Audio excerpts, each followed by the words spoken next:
Praise the lord. యేసునామమే జయము. మన రక్షకుడు మన విమోచకుడైన యేసుక్రీస్తు అతి పరిశుద్ధ నామములో అందరికీ వందనాలు. చిన్న ప్రార్థన ద్వారా రాత్రికాల వాక్య ధ్యానించుకుందాము. పరిశుద్ధుడ మహాగణుడైన దేవ యేసయ్య, సర్వాధికారినైనా నీకు వేలాది వందనములు, కృతజ్ఞత స్థితి స్తోత్రం చెల్లించుకుంటున్న దేవ రాత్రికాల సమయంలో ప్రభు వాక్య భాగం ధ్యానిస్తుంటే వాక్య భాగం అర్థమవుట్లు సహాయం చేసి మీ కృపలో బలపరిచి మీకు మాదిరిగా మమ్మల్ని నడిపించమని చిన్న ప్రార్థన యేసు నామములో అడిగి వేడుకుంటున్నాను తండ్రి. Amen amen.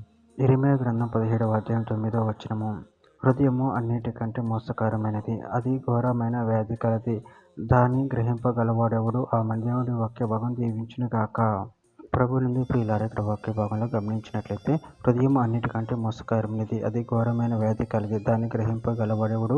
అదేవిధంగా వాక్య భాగంలో గమనించినట్లయితే హెబ్రీయులకు రాసిన పత్రిక 3వ అధ్యాయం 12వ వచనంలో, సహోదరులారా, జీవం గల దేవుని విడిచిపోవునట్టి విశ్వాసం లేని దుష్ట హృదయము మీలో ఎవని యందైనను ఒకవేళ ఉండునేమో అని జాగ్రత్తగా చూచుకోండి. యాకోబు రాసిన పత్రిక 1వ అధ్యాయం 14-15 వచనంలో, ప్రతివాడును తన స్వకీయమైన దురాశ చేత ఏడవబడి మరులు కొల్పబడిన వాడే శోధింపబడును. దురాశ గర్భం ధరించి పాపమును కనగా పాపం పరిపక్వమై మరణమును కనును. కీర్తనల గ్రంథం 19వ అధ్యాయం 12వ వచనం, తన పొరపాట్లు కనుగొనగలవాడెవడు? నేను రహస్యంగా చేసిన తప్పులు క్షమించి నన్ను నిర్దోషిగా తీర్చుము. కీర్తనల గ్రంథం 64వ అధ్యాయం 6వ వచనం, వారు దుష్టక్రియలను తెలుసుకొనుటకు ప్రయత్నింతురు, వెతికి ఉపాయము సిద్ధపరచుకొందురు, ప్రతివాని హృదయాంతరంగము అగాధము.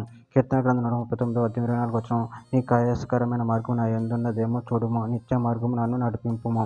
సామెతల గ్రంథం 4వ అధ్యాయం 23వ వచనం, నీ హృదయంలో నుండి జీవదారులు బయలుదేరును, కాబట్టి అన్నిటికంటే ముఖ్యంగా నీ హృదయంను భద్రంగా కాపాడుకును. జకర్యా గ్రంథం 7వ అధ్యాయం 6వ వచనం, మరియు మీరు ఆహారం పుచ్చుకున్నప్పుడు స్వప్రయోజనముగా కదా పుచ్చుకుంటురి, మీరు పానం చేసినప్పుడు స్వప్రయోజనముగా కదా పానం చేసిరి. మత్తయి సువార్త 7వ అధ్యాయం 11వ వచనంలో, పరలోకమందున్న మీ తండ్రి తను అడుగు వారికి అంతకంటే ఎంతో నిశ్చయముగా మంచి ఈవులనిచ్చును. లూకా సువార్త 6వ అధ్యాయం 41వ వచనం, నువ్వు నీ కంటిలో ఉన్న దూలం ఎంచక నీ సహోదరుని కంటిలో ఉన్న నలుసును చూడనేలా. యోహాను సువార్త 2వ అధ్యాయం 24వ వచనం, అయితే యేసు అందరినీ ఎరిగినవాడు కనుక ఆయన తన వారు వంశం చేసుకొనలేదు, ఆయన మనుషుని అంతర్యమును ఎరిగినవాడు. చివరిగా ఒక మాట, కొరింథీయులకు రాసిన మొదటి పత్రిక 2వ అధ్యాయం 11వ వచనం, ఒక మనుషుని సంగతులు అతనిలోనున్న మనుష్యాత్మికే గాని మనుషులలో మరి ఎవనికి తెలియను, అలాగే దేవుని సంగతులు దేవుని ఆత్మికే గాని మరి ఎవనికి తెలియవు. ఆమె దేవుడి వాక్య భాగం దీవించిన చిన్న ప్రార్థన చేసుకుందాము. పరిశుద్ధుడ ప్రేమగల దేవ యేసయ్యా, మీరు ఇచ్చిన వాక్య దాన్ని బట్టి ప్రాముఖ్యతను చెల్లించుకున్న తండ్రి, మా హృదయ పరిశుభ్రులు మీరే ఉన్నప్పుడు దాన్ని బట్టి ప్రాముఖ్యత చెల్లించుకుని మీ ప్రేమ కృపలు మమ్మల్ని బలపరిచి మీకు మాదిరిగా మమ్మల్ని నడిపించి మీ చిత్తాన్ని మా జీవితం జరిగించమని చిన్న ప్రార్థన చేసి నామములో అడిగి వేడుకుంటున్నాను తండ్రి. Amen amen.